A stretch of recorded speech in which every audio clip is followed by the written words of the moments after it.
నమస్తే. తెలంగాణ రాష్ట్రంలో నిరుద్యోగుల సమస్యలపై కావచ్చు, వాళ్ళకి రావాల్సిన 2 లక్షల ఉద్యోగాలు, అదేవిధంగా జాబ్ క్యాలెండర్కి సంబంధించిన సమస్యలన్నిటిపై కూడా కాంగ్రెస్ ప్రభుత్వాన్ని ప్రశ్నిస్తూ ఈరోజు అసెంబ్లీ ముట్టడి కార్యక్రమం అయితే నిర్వహించుకున్నారు నిరుద్యోగులంతా. సో మరి దీనికి సంబంధించి అందరినైతే వరుసగా అందరిని ముందస్తు అరెస్టులు అయితే చేయడం జరిగింది.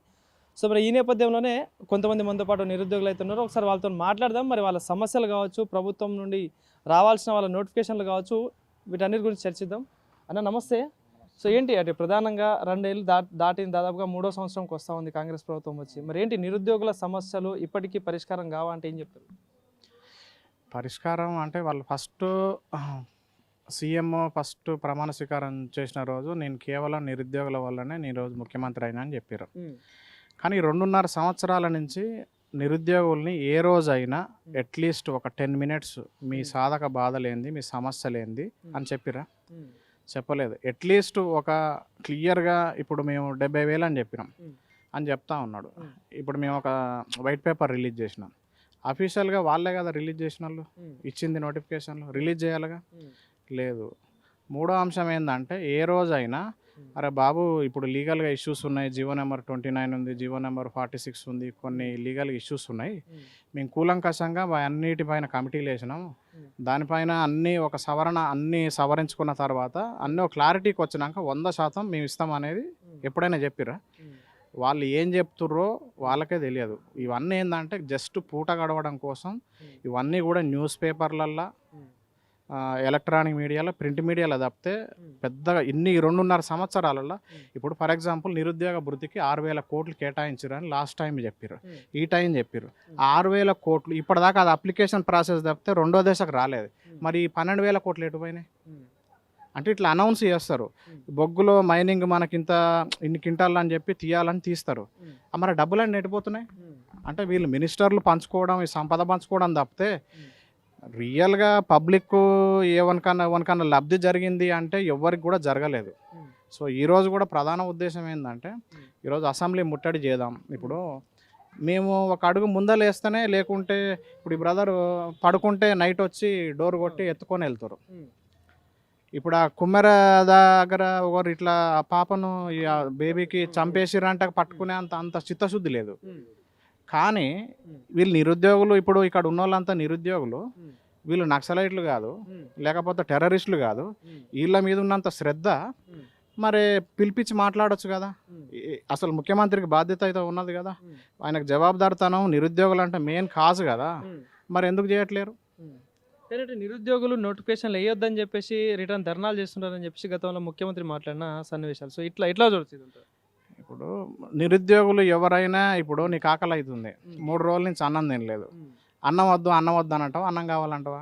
ఇప్పుడు 2.5 సంవత్సరాలు 3 సంవత్సరాలు అవుతుంది. మేము 2 లక్షల ఉద్యోగాలు ఇస్తాము అని చెప్పిరు కాబట్టి ఆ రోజు మేము లేదు, ఈ రోజు మిస్ అయినా నెక్స్ట్ ఫోకస్ చేసుకోవచ్చు అని ఇప్పుడు ఫర్ ఎగ్జాంపుల్ డిఎస్సి అభ్యర్థిగా చెప్తున్నా. నాకు జిల్లాలో 34 ర్యాంక్ వచ్చింది. ఓకే, మాకు ఇప్పుడు రిజర్వేషన్లో జిల్లాలో 4th ర్యాంక్ వచ్చింది. పోస్టులు ఉన్నాయి 2. ఇప్పుడు ఇవన్నీ ఎందుకు చెప్తున్నా అంటే కొంతమంది చదువు రాని వాళ్ళంతా దందా చేస్తుర్రు అని చెప్తుండ్రు. మరి ముఖ్యమంత్రి చదువు రాదుగా, మరి ఆయనకు డిగ్రీ కూడా పాస్ కాలేదు కదా. ఇప్పుడు నీతి ఒక లెటర్ ఇస్తే ఇంగ్లీష్లో మాట్లాడతాడా? ఇప్పుడు ముఖ్యమంత్రికే ఆయనకు ఇంగ్లీష్ మినిమం చదవలేని పరిస్థితులలో ఉన్నాడు. ఆయనకు 4.5 లక్షలు ఇస్తారు. ఇప్పుడు ముఖ్యమంత్రి కన్నా కారు డ్రైవర్ ఎక్కువ చదువుకోండు, కనీసం డిగ్రీ పాస్ అయ్యండు. అంటే ఇవన్నీ ఎందుకు ఆరోపణలు చేస్తున్నాం అంటే మాకు బాధ అనిపిస్తుంది కాబట్టి చెప్తున్నాం. ఇప్పుడు 2.5 సంవత్సరాల నుంచి ఈ రెంట్ ఎవరు కడతారు? హాస్టళ్ళల్లో రెంట్లు ఇప్పుడు మీరు చూస్తారు కదా, స్టడీ హాల్లో రెంట్ చూస్తారు కదా. ప్రతి నెల కూడా మ్యాగజైన్ కొనాలి, ప్రతిరోజు కూడా న్యూస్ పేపర్ కొనాలి, టెస్ట్ సిరీస్లు కొనాలి, ఎకనామిక్ సర్వే, బడ్జెట్, మ్యాగజైన్స్, అదనంగా బుక్కులు కొనాల్సి ఉంటుంది, ప్రతి సంవత్సరం రివైజ్డ్ బుక్కులు కొనాల్సి ఉంటుంది. ఇవన్నీ ఎక్స్పెండిచర్ కూడా దరిద్రం. మనం యావరేజ్ ఖర్చు పెట్టుకున్న 7 నుంచి 8 వేలు అవుతుంది. మరి ఇప్పుడు దగ్గర ఒక 2.5-3 లక్షలు ఖర్చు వచ్చింది. ఈ 3 లక్షల రూపాయలు ఇస్తారా ప్రభుత్వం? నిరుద్యోగ భృతి ఎటు పోయింది? రాజీవ్ వికాసం ఎక్కడ పోయింది? ఇవన్నీ కూడా గణాంకాలు ఉత్తగా లెక్కల గారడి తప్పితే, మైక్లో అనౌన్స్మెంట్ తప్పితే, దాంట్లో కొన్ని మహాభారతం నుంచి కొన్ని కోట్స్, రామాయణం నుంచి కొన్ని కోట్స్, దాంట్లో కొన్ని సామెతలు, కొన్ని ఈడియమ్స్, ప్రేజల్స్ పెట్టి ఒక గారడి వేసి కొంచెం మత్తుల ముంచి చమత్కారంగా మాట్లాడి అసెంబ్లీలో ఎంత ఊరికే అదొక పగటేసగాళ్ళు స్క్రిప్ట్ మాదిరిన ఒక మినిస్టర్ ఇది మాట్లాడు, నేను ఈ స్క్రిప్ట్ మాట్లాడతా, ఆ స్క్రిప్ట్ మాట్లాడతా అనేది ఒక స్క్రిప్ట్. అంటే స్కూల్లో టీచర్లు అవుతారు చూడు, మనం స్కూల్లో ఉన్నప్పుడు అరే ఇట్లా నేను డిఓ అవుతాను, నువ్వు హెడ్ మాస్టర్గా, నువ్వు సోషల్ టీచర్గా, నువ్వు మ్యాథ్స్ టీచర్ కానీ ఈ క్యాబినెట్ కూడా అంతే తప్పితే వీళ్ళు పెద్దగా ఉద్ధరించింది కూడా లేదు. సో దయచేసి ఇప్పటికైనా రియలైజ్ కండి. లేకుంటే అలా కొంత బడ్జెట్ ఇప్పుడు 3.24 lakh బడ్జెట్ కేటాయించారు కదా, మీకు మానసికమైన పరిణితి ఏదైనా బాగలేకపోతే దాంట్లో సగం బడ్జెట్ మీ ఆరోగ్యం మానసికమైన సమస్యలు ఏదైనా ఉంటే చూయించుకోండి. చూయించుకున్న తర్వాత సమాజం అంటే ఏంది, వృద్ధి అంటే ఏంది, అభివృద్ధి అంటే ఏంది, మనం ఎన్ని $1 trillion ఎక్కడ చేరాలనుకుంటున్నాం. మనం గతంలో మనం ఎకనామిక్ సర్వే గమనించినట్లయితే per capita income 3rd place 4th placeలు ఉండే. మనం ఈరోజు ఎక్కడున్నాం? అవన్నీ గణాంకాలు తీయండి. నీతి ఆయోగ్ రిపోర్ట్లు అయితే అబద్ధం చెప్పాయి కదా, ఫినాన్స్ కమిషన్ రిపోర్ట్లు అబద్ధం చెప్పాయి కదా, కాగ్ రిపోర్ట్లు అయితే అబద్ధం చెప్పావు కదా. ఇవన్నీ కూడా చట్టబద్ధమైన సంస్థలు, రాజ్యాంగబద్ధమైన సంస్థలు. వాటిని కూడా నువ్వు వాటి మీద కూడా అబద్ధాలు క్రియేట్ చేస్తున్నావు అంటే అది ఎంతవరకు కరెక్ట్? అంటే మొన్న గతంలో మంత్రి శ్రీధర్ బాబు గారు చెప్పిన వ్యాఖ్యలు ఎట్లా వస్తాను అంటే ప్రభుత్వ ఉద్యోగాలు ఇవ్వడానికి సాధ్యం కాదు అందరికీ అని చెప్పేసి మాట్లాడుతూ ఉన్నారు.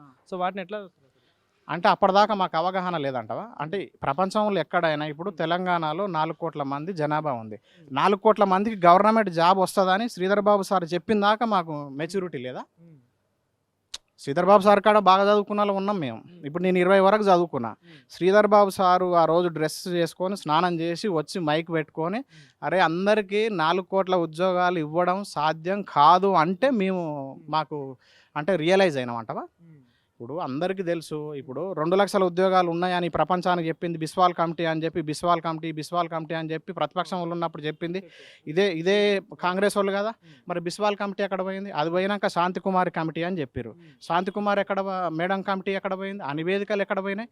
మరి అప్పుడు అంటే బీఆర్ఎస్ వాళ్ళు ఉన్నప్పుడు 2 లక్షల ఖాళీలు ఉన్నప్పుడు మరి 2.5 సంవత్సరాల రిటైర్మెంట్ అయ్యారు. ఈ 2.5 సంవత్సరాల ప్రమోషన్లోకి పోయారు. 2.5 నుంచి 3కు వస్తుంది, 2 లక్షల నుంచి 3 లక్షలు రావాలి కదా.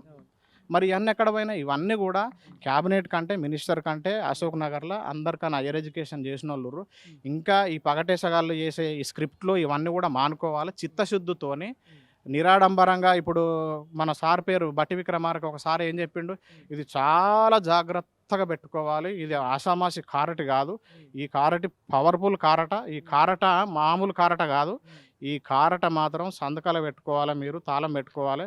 ఆరోగ్యమైన మీకు చదువుకైనా 10 రూపాయలు మీకు రావాలన్నా ప్రభుత్వం ఇది కారట సంజీవని.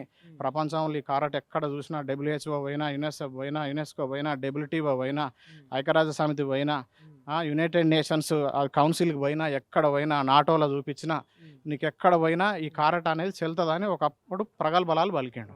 ఎక్కడ పోయినాయి అవన్నీ? ఇప్పుడు ఆయన కొడుకు పెళ్లి చేసిండు, గ్రాండ్గా చేసిండు. ఇప్పుడు అప్పుడు మరి ఆయన లెక్క కొడుకులు చాలా మంది ఉన్నారు కదా, ఆయనకంటే ఏజ్ మించిపోయింది కదా. ఇప్పుడు కొంతమంది తండ్రులు వృద్ధాప్యంలో వస్తారు, తల్లులు వృద్ధాప్యంలో వస్తారు, బీపీ ఉన్నది, షుగర్ ఉన్నది, కొంతమంది మా లెక్క యువకులు ఉన్న వాళ్ళకి చెల్లెళ్ళు ఉన్నారు, వాళ్ళ పెళ్ళిళ్ళు చేస్తామని వాళ్ళు ఆపుతున్నారు. ఈ అంతటికి కూడా వీళ్ళు కారకులు కాదా? ఇప్పుడు 14 మంది చనిపోయారు నిరుద్యోగులు. ఏ రోజైనా ఒక మంత్రి కానీ ఈ ప్రభుత్వం నుంచి అరే చనిపోవద్దని చెప్పి ఏ రోజైనా జవాబుదారితనం ఉంటే ఎప్పుడైనా చెప్పిన పరిస్థితి ఉందా? ఒక కుటుంబానికి పోయి తల్లిదండ్రులను ఓదార్చిరా? పోనీ నిరుద్యోగుల దగ్గరకు వచ్చి ఆత్మస్థైర్యాన్ని కోల్పోకండి మేము వేస్తామని చెప్పి ఏ అధికారైనా ఉండా? ఏమైనా ఈ 5 సంవత్సరాలు ఇంకా 2.5 సంవత్సరాలు ఖచ్చితంగా వీళ్ళకి రాదని తెలుసు. ఎంత ఉన్నా వేసుకున్న కాడికి వేసుకుందాం అనేది తప్పితే దయచేసి ఇప్పటికైనా ఇప్పుడు బల్మూరు వెంకట్ ఆ రోజు ఇక్కడ వచ్చి సబర్మతి ఆశ్రమం గాంధీజీ లెక్క జెండాలు పట్టుకొని ఒక 50 మందిని తీసుకొచ్చి చేసిండు. అసలు ఎప్పుడైనా సింగిల్ వాయిస్ అరే బాబు మీ కష్టాలు ఏంటి, మీరు రండి, నేను సీఎంని కల్పిస్తా, నేను యువతగా నేను అప్పుడు మీతోనున్నా అని చెప్పి ఎవరైనా ఒక రాయబారిగా ఉన్నారా? ఒకరు సంధానకర్తగా ఉన్నారా? ఇప్పుడు వాళ్ళకి జాబులు వచ్చినాయి. ఇప్పుడు ఆకునూరి మురళి సార్ కూడా అప్పుడు ఇక్కడ వచ్చిండు. వీళ్ళందరూ లాల్ బాల్ పాలే కదా. ఇప్పుడు లాలా లజపత్ రాయ్ ఎటు పోయిండు, బిపిన్ చంద్రపాల్ ఎటు పోయిండు, బాలా గంగాధర తిలక్ ఎటు పోయిండు. వీళ్ళకు పదవులు రాకముందుకు మాత్రం అంత అన్యాయం జరిగింది, మోసం జరిగినాయి, దగాలు జరిగినాయి, కుట్రలు జరిగినాయి.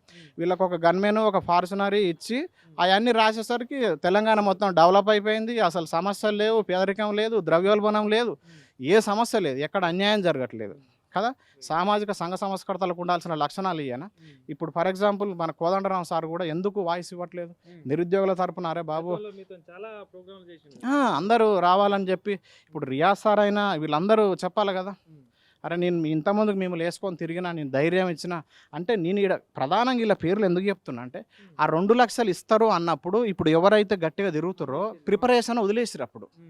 కానీ చదువు రాక కాదు, ఈ ప్రిపరేషన్ సీరియస్నెస్ వీళ్ళు ఇట్లా జూటా మాటలు మాట్లాడి దగా చేస్తారు, మోసం చేస్తారు అనుకుంటే ఆ రోజు చదువుకుంటే ఇప్పుడు ఉద్యోగాలు కొట్టిన వాళ్ళకంటే మంచి ర్యాంకులు వచ్చేదే మాకు.